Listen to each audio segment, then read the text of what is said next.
Je le mets là.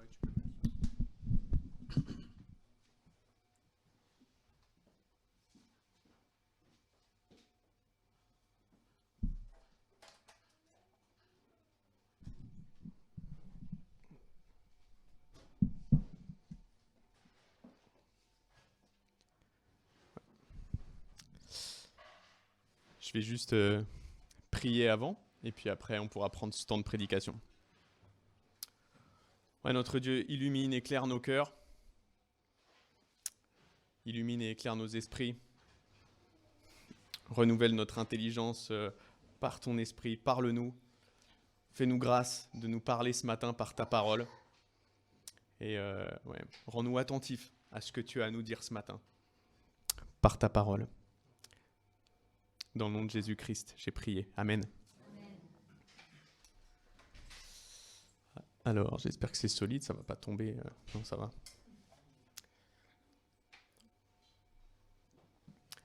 Ce matin, on va parler de pouvoir. On va parler de puissance qui transforme, de puissance qui renverse les codes, qui renverse les systèmes de valeurs, de puissance capable d'accomplir l'extraordinaire. Et j'espère que quand je vous parle de puissance, là, je suscite un peu déjà votre intérêt pour écouter pendant les 30 minutes qui vont suivre. La puissance, le désir de puissance, le désir de pouvoir. C'est quelque chose qui nous attire tous, alors que finalement, en fait, on n'a que très peu de pouvoir sur nos propres vies. Les statistiques qui ont été faites montrent que 95% de ce qui arrive dans nos vies est hors de notre contrôle. Le siècle où on est né, le pays dans lequel on est né, nos parents, notre famille, l'environnement dans lequel on a grandi, nos aptitudes physiques, nos capacités intellectuelles, les capacités naturelles, et puis finalement une bonne partie de toutes les circonstances qui vont traverser nos vies, on n'a que très très peu de contrôle dessus. Peut-être 5% selon les statistiques. Dans tout ça, en fait, la réalité nous rattrape. On n'est pas des créateurs infinis, mais on est des créatures limitées qui faisons face aux obstacles et aux défis de la vie. Des obstacles et des défis sur lesquels on a très peu de pouvoir et très peu d'impact. Ils sont placés devant nous, et nous, on est appelés à les affronter, à les surmonter. Et ces obstacles qui sont placés devant nous, ils révèlent dans nos vies une crainte profonde. Une crainte profonde qui réside au plus profond de notre cœur, Et cette crainte, c'est la faiblesse. La crainte de la faiblesse. La crainte de se retrouver trop faible pour surmonter les obstacles.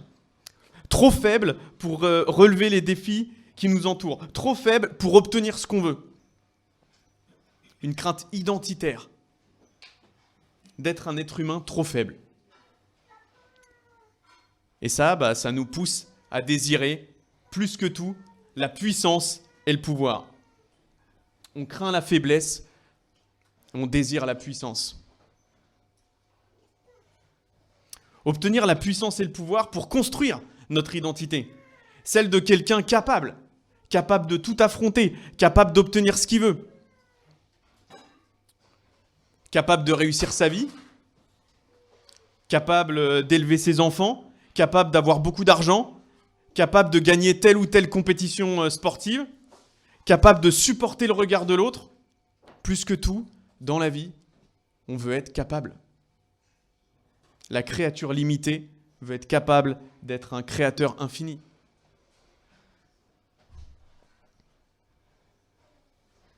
Oui, on ne peut pas nier que la puissance nous rassure, nous sécurise et nous donne une impression de contrôle.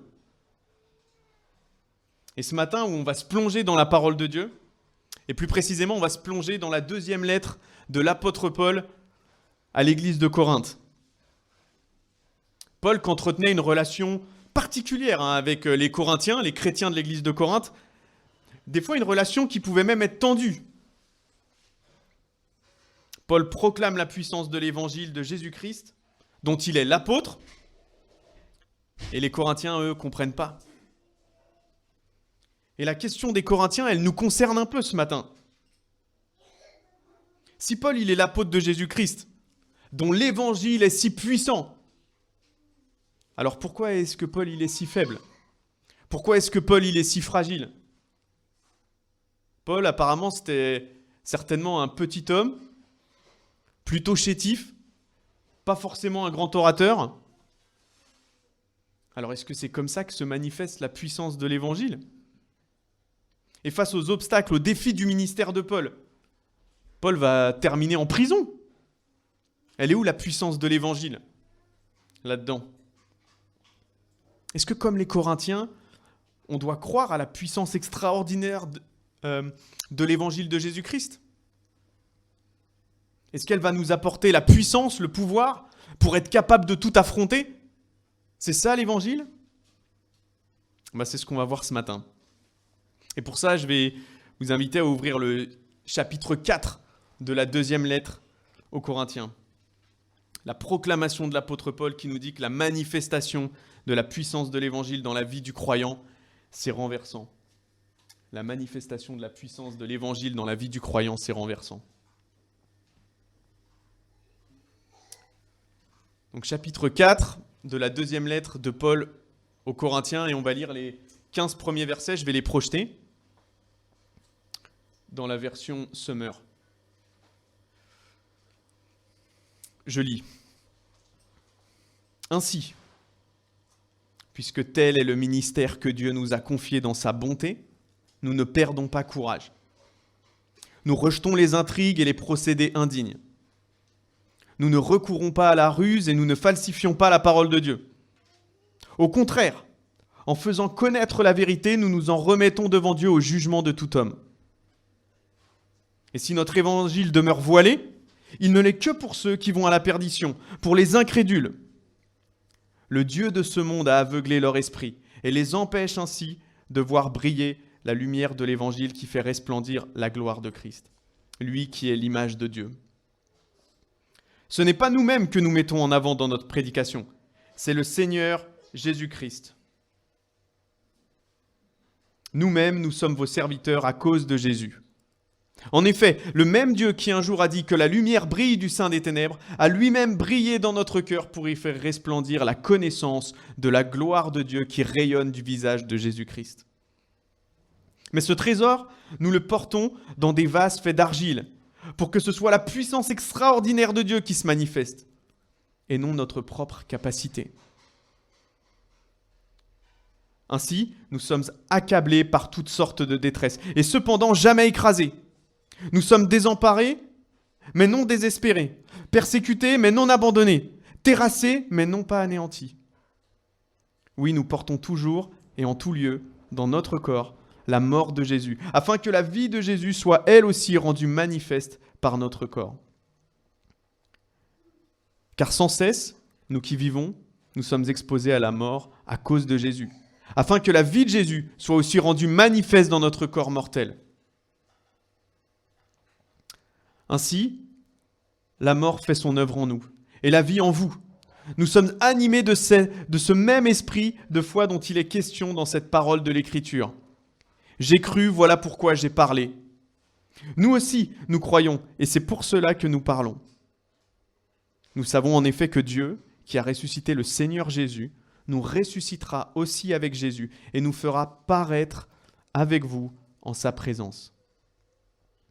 Ainsi, tout ce que nous endurons, c'est à cause de vous, pour que la grâce abonde en atteignant des hommes toujours plus nombreux et qu'ainsi augmente le nombre des prières de reconnaissance à la gloire de Dieu. Quel texte incroyable! Un texte magnifique, la manifestation de la puissance de l'Évangile dans la vie du croyant. Et pour découvrir la manifestation de la puissance de l'Évangile, je vais vous proposer 4 points assez simples à retenir normalement. Premier point, comment, où. Deuxième point, troisième point, quoi. Quatrième point, pourquoi. Comment, où, quoi, pourquoi. Comment se manifeste la puissance de l'Évangile? Où se manifeste la puissance de l'Évangile? Finalement, c'est quoi cette puissance de l'évangile qui se manifeste? Et puis, pourquoi est-ce que la puissance de l'évangile se manifeste? Alors, premier point, comment se manifeste la puissance de l'évangile? Eh bien, la puissance de l'évangile, elle se manifeste par la proclamation fidèle de l'évangile. Autrement dit, par la proclamation fidèle de la personne et de l'œuvre de Jésus-Christ. Et Paul, il dit que c'est parce qu'il a reçu un ministère, ainsi que les apôtres de Christ, les autres apôtres, que lui, il est appelé à proclamer fidèlement la personne et l'œuvre de Jésus-Christ. Le verset 1 dit « Ainsi, puisque tel est le ministère que Dieu nous a confié dans sa bonté. » Le ministère que Dieu a confié à Paul. Qu'est-ce qu'on pourrait dire de ce ministère que Paul a et que les apôtres ont aussi? Chapitre 3, donc le chapitre qui vient juste avant celui qu'on vient de lire, Paul qualifie ce ministère de ministère d'une nouvelle alliance. Un ministère dont il ose dire qu'il est plus glorieux que celui de Moïse. Et après, au chapitre 5, donc le chapitre après celui qu'on vient de lire, Paul dira que c'est un ministère de réconciliation. Il dira que Dieu a fait des apôtres les dépositaires du message de la réconciliation. Le ministère de Paul, le ministère des apôtres était d'annoncer la réconciliation entre le Créateur et les créatures. La nouvelle alliance entre Dieu et l'humanité pécheresse, et cela, il l'annonce dans la personne de Jésus-Christ et par son œuvre à la croix, sa mort et sa résurrection. Un ministère que Paul a porté et dans lequel il a reçu beaucoup de critiques, et notamment des Corinthiens. Et c'est pour ça qu'il s'en défend dans les 2 premiers versets. « Nous ne perdons pas courage. Nous rejetons les intrigues et les procédés indignes. Nous ne recourons pas à la ruse. Nous ne falsifions pas la parole de Dieu. Au contraire, en faisant connaître la vérité, nous nous en remettons devant Dieu au jugement de tout homme. » Paul a proclamé la vérité. Et il n'a pas peur de se présenter devant Dieu. Et il va le répéter tout au long de sa lettre. C'est devant Dieu, en Christ, que nous parlons. Il dit déjà ça au chapitre 2. Il redira ça au chapitre 12. C'est devant Dieu, en Christ, que nous parlons. Paul a fait connaître la vérité. Et il continue sa défense. Si on regarde au verset 5 de notre texte, il continue sa défense. Ce n'est pas nous-mêmes que nous mettons en avant dans notre prédication, c'est le Seigneur Jésus-Christ. Nous-mêmes, nous sommes vos serviteurs à cause de Jésus. Est-ce que la puissance de l'Évangile s'est manifestée par la force? Est-ce que la puissance de l'Évangile s'est manifestée par la violence, les complots, par la ruse, par la falsification de la parole de Dieu, par le mensonge? Paul dit non, mais par la proclamation fidèle de la personne et de l'œuvre de Jésus-Christ. Alors si c'est le cas, on comprend l'interrogation des Corinthiens. L'interrogation des Corinthiens qu'on peut lire entre les lignes à partir du verset 3. Un peu comme si les Corinthiens disaient « Alors si tel est le cas, Paul, comment se fait-il que l'évangile que tu as proclamé, que tu as prêché, demeure voilé pour certains ?» À tel point qu'ils ne voient pas briller la lumière de l'évangile, qui fait resplendir la gloire de Christ, lui qui est l'image de Dieu. Comment ça se fait? Et là, je pense qu'on peut apporter 2 éléments de réponse. La première chose, c'est que l'évangile que Paul prêche demeure voilé pour certains, parce que le Dieu de ce monde, autrement dit le diable, a aveuglé leur esprit et les empêche de voir briller la lumière de l'évangile. Ce n'est pas lié à la proclamation fidèle de la personne et de l'œuvre de Jésus-Christ, mais c'est l'œuvre du Dieu de ce monde. Deuxième chose qu'on peut dire, c'est comment lever ce voile.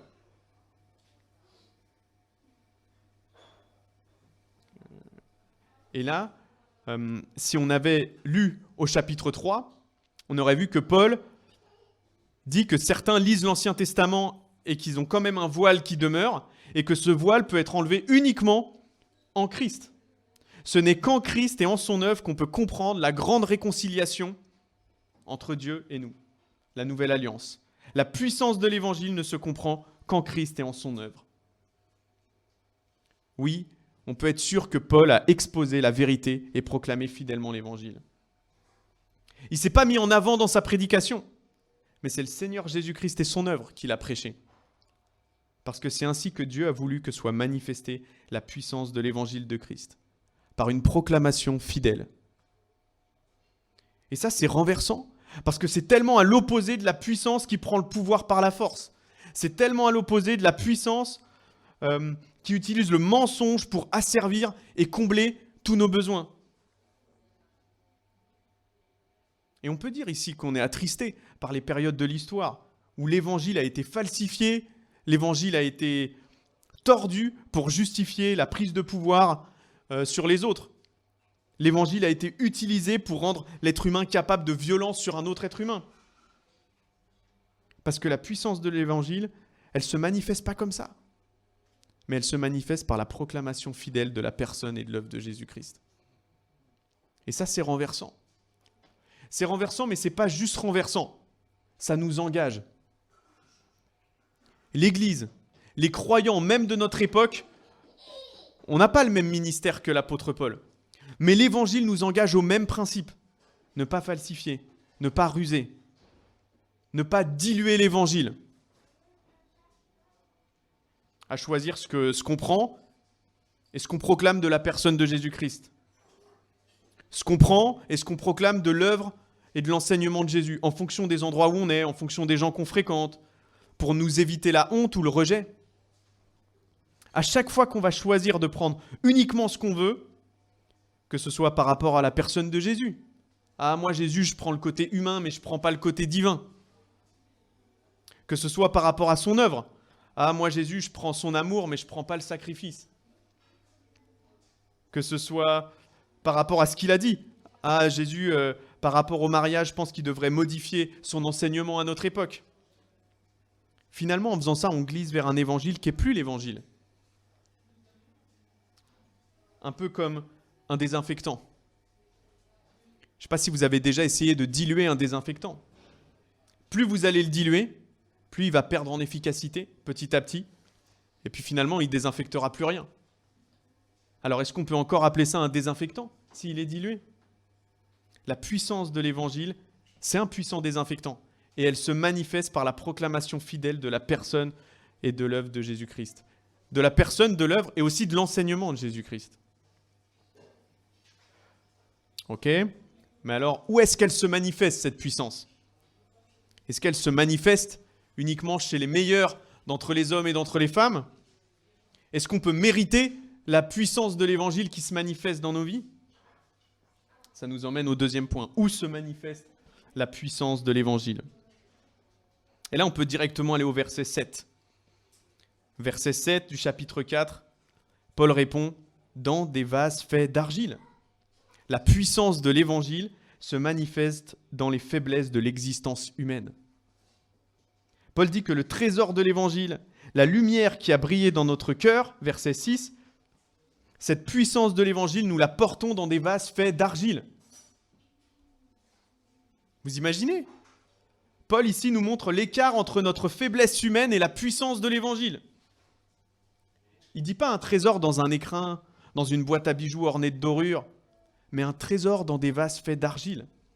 Des vases faits par un potier, des vases fragiles, qui se font ébrécher par le temps. En quelque sorte, Paul atteste que la faiblesse humaine, ce n'est pas un obstacle pour la puissance de l'évangile. Et même plus que ça, la faiblesse humaine est le lieu où Dieu a choisi de manifester la puissance de l'évangile. J'aimerais vous raconter une anecdote qui illustre bien la puissance de l'évangile et qui se manifeste, on voit bien cette puissance de l'évangile qui se manifeste dans la faiblesse humaine. Une anecdote qui commence par cette phrase, et je m'excuse pour mon accent anglais, s'il y a des anglophiles dans la salle, mais cette phrase c'est « perfect, that's better ». En français, parfait, c'est mieux comme ça. La première fois que j'ai entendu cette phrase, on était en discussion avec le pasteur qui allait devenir mon formateur pendant l'année que j'ai passée en Irlande.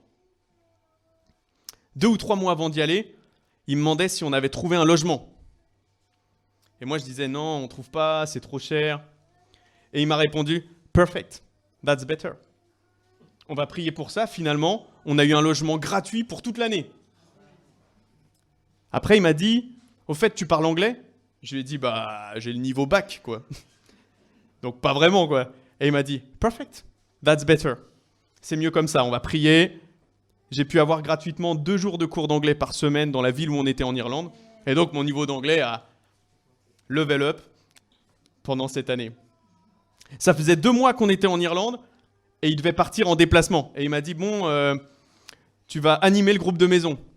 Et je lui ai dit, vu mon niveau d'anglais, ouais, je peux tenter, mais il m'a dit, perfect, that's better. On va prier pour ça. Et finalement, c'était un super moment.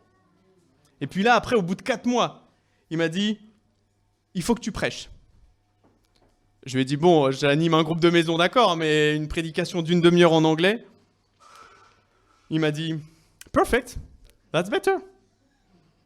On va prier pour ça. Puis finalement, j'ai prêché 4 fois jusqu'à ce qu'on revienne en France. Alors au moment de partir, j'avais une question. Je lui ai dit, pourquoi tu trouves toujours que moins il y a de conditions requises, mieux c'est? Et il m'a dit, au vu de ce qui s'est passé cette année pour toi, je crois qu'on peut dire sans trop se tromper que l'évangile auquel nous croyons est puissant. C'est dans mon manque de capacité, de compétences et de possibilités que Dieu a manifesté sa puissance extraordinaire pour encourager l'Église, pour... Incroyable. Et c'est ce que dit Paul en fait au verset 7. Mais ce trésor, nous le portons dans des vases faits d'argile pour que ce soit la puissance extraordinaire de Dieu qui se manifeste et pas nos propres capacités.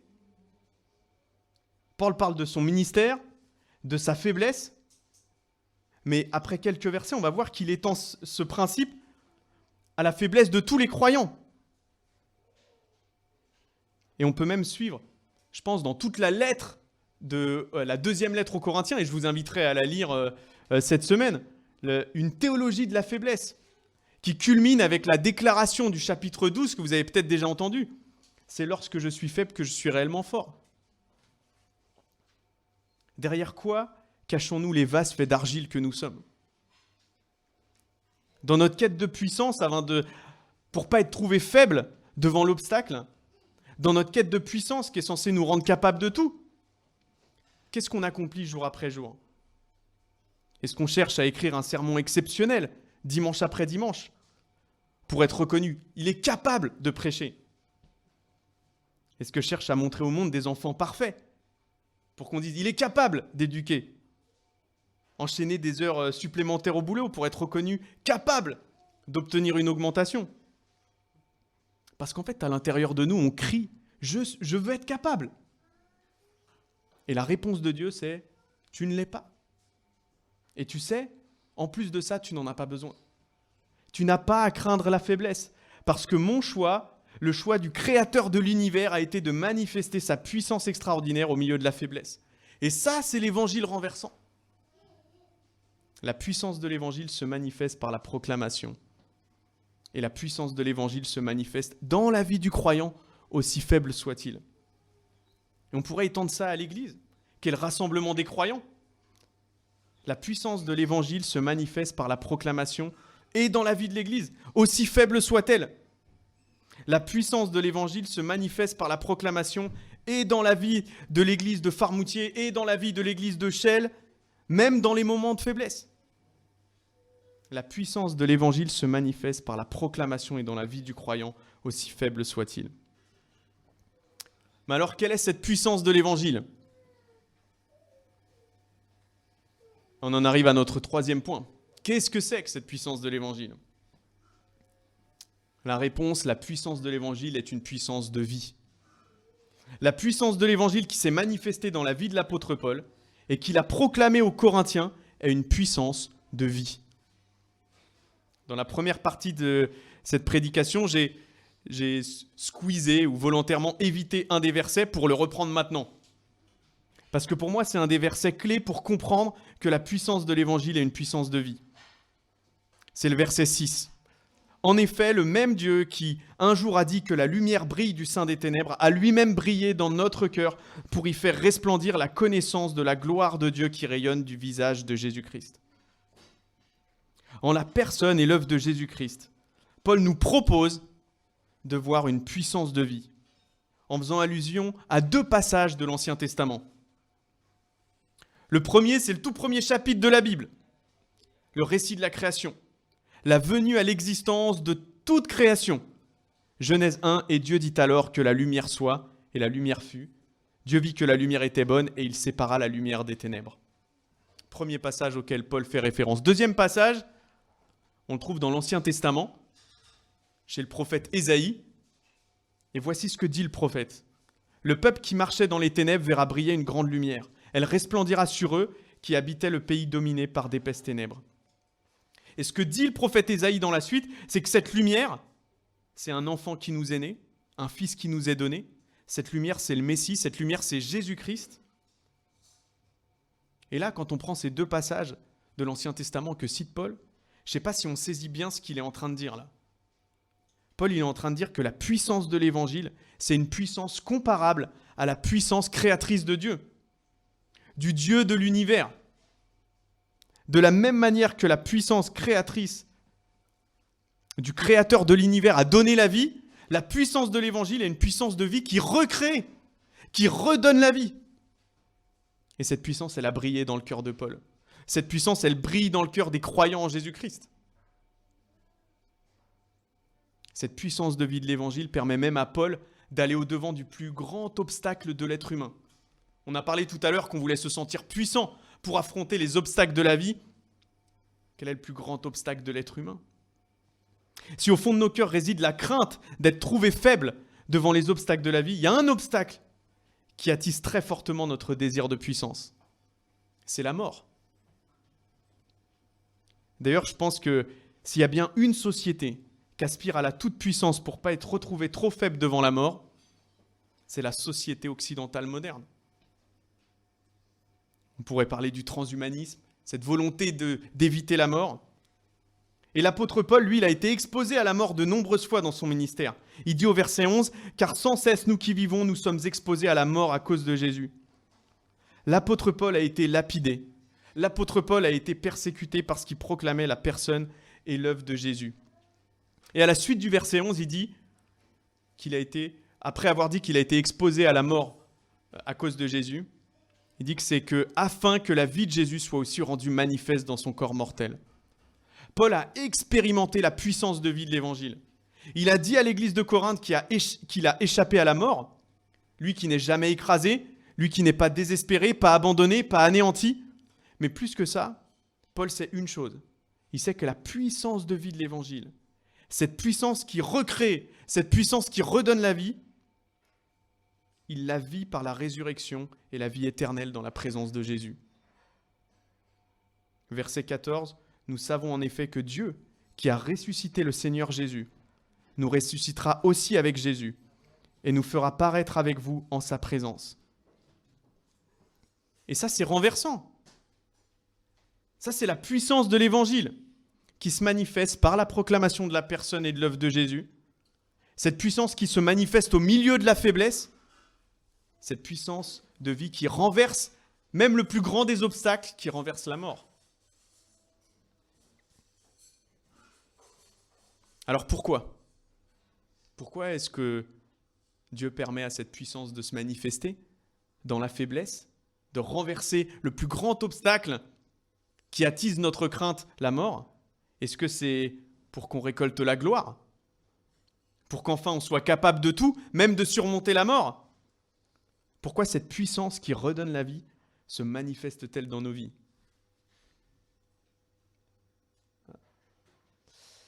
Voilà. Pourquoi cette puissance qui redonne la vie se manifeste-t-elle dans nos vies ? La manifestation de la puissance de l'Évangile, c'est notre 4e point. Cette manifestation de la puissance de l'Évangile dans la vie du croyant a un seul but, un seul, la gloire de Dieu. La personne et l'œuvre de Jésus-Christ ont été proclamées fidèlement. La puissance de l'Évangile qui a été manifestée au sein de la faiblesse humaine. Cette puissance de l'Évangile qui a brillé, cette puissance de vie qui a brillé dans le cœur de Paul et qui brille dans le cœur des croyants, n'a qu'un seul but, faire resplendir la connaissance de la gloire de Dieu.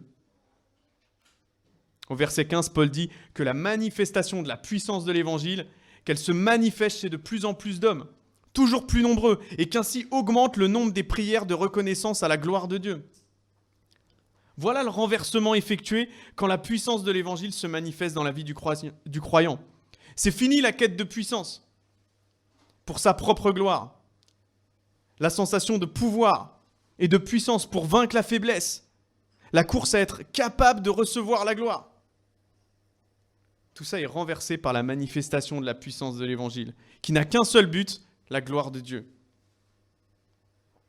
Les Corinthiens, qui eux sont dans leur condition humaine, ils admiraient et ils glorifiaient des super apôtres. Si vous lisez toute la deuxième lettre aux Corinthiens, vous allez voir que Paul leur reproche de faire allégeance à des super apôtres qui prêchent très bien, qui se sentent plus forts que les autres. Et ils les aiment parce qu'ils paraissent plus forts et plus puissants que Paul. Paul le faible, Paul le fragile, Paul le prisonnier. Eh bien, Paul dit aux Corinthiens que la manifestation de la puissance de l'Évangile n'a pas pour but notre propre gloire ou la gloire des hommes, mais la gloire de Dieu. L'Évangile, une puissance de vie qui se manifeste par la proclamation au milieu de la faiblesse. Pour la gloire de Dieu. Et quand on a dit ça, comment on peut ne pas parler de l'implantation d'églises ? Paul a implanté des églises. L'implantation d'églises, c'est un sujet qui me passionne, qui me touche particulièrement. Et je pense qu'il touche aussi votre église avec ce projet à Chelles Nord. Il faut bien être conscient que sans la manifestation de la puissance de l'Évangile, il n'y a pas d'implantation d'église. L'implantation d'église, c'est laisser se manifester la puissance de vie, la puissance qui redonne la vie, la puissance qui recrée dans une localité donnée, une ville, un village, un quartier. Et tout ça se fait pour la gloire de Dieu. Et uniquement pour la gloire de Dieu. Pour cela que, je ne sais pas si vous connaissez Philippe Moore, peut-être qu'il est déjà passé ici, peut-être certains d'entre vous connaissent. Il dirige un mouvement d'implantation d'église et il cite régulièrement Habacuc 2,14 « Car la terre sera remplie de connaissance de la gloire de l'Éternel comme les eaux recouvrent le fond des mers. » L'implantation d'église, qui est le fruit de la manifestation de l'Évangile, a pour seul but la connaissance de la gloire de Dieu. Avec le 21 juillet 1969, le monde a assisté au premier pas de l'homme sur la Lune. La mission Apollo 11 était parvenue à destination. Et Neil Armstrong, qui faisait partie de l'équipage, pose ses pieds sur la Lune. Pour marquer cet événement, l'équipe américaine plante un drapeau américain sur la Lune, afin que tout le monde sache, dans le monde entier, que les Américains ont marché sur la Lune.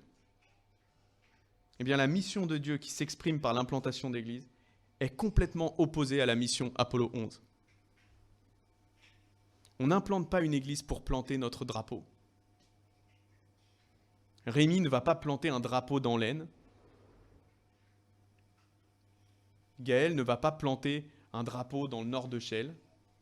Notre union d'églises, l'association baptiste, n'implante pas des églises pour planter des drapeaux de l'association baptiste un peu partout en France, mais uniquement pour que la terre, la France, soit remplie de la gloire de Dieu.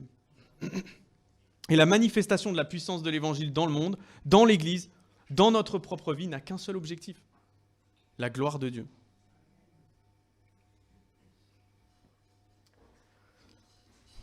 Dans notre humanité qui craint la faiblesse, qui désire la puissance, dans notre humanité qui rêve d'être capable de tout, même de vaincre la mort, la personne et l'œuvre de Jésus-Christ à la croix sont venus libérer de la crainte et du désir de puissance, venus anéantir l'obstacle de la mort, dans un seul but, faire connaître la gloire du Dieu créateur de l'univers.